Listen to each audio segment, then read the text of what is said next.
I'd like to welcome you to the December 14th episode of Laid Back History's Washington County Historical Society Advent Calendar. Let's see what we're looking at today.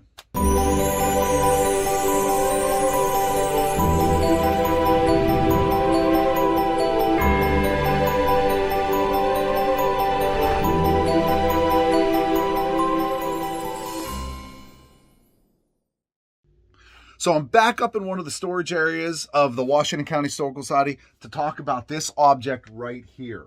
This is something that you may not find today on a writing desk, but in the 18th and 19th century, this is essential equipment. This is something you're going to find in every writing desk. At that time, they're writing with quill and ink. So they're going to be writing with a quill pen, and they're going to be dipping it into ink and then writing on their parchment paper.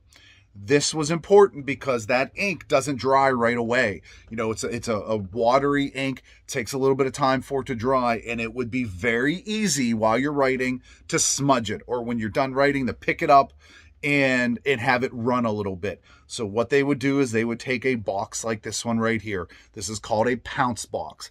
A pounce box would have been filled with sand or pounce with it, which is a ground up resin that comes from a tree, and they would grind it up. They would put it in here. You can see that there's nice perforations or holes in the top of it, almost like a salt or pepper shaker.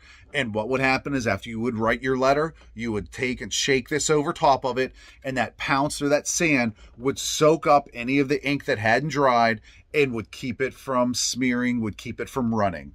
This particular pounce box was donated in 1923 by Jonathan Jackson Tucker and remains here in the collection of the Historical Society. So once a very important item that you would have found on every desk that you probably never see anymore.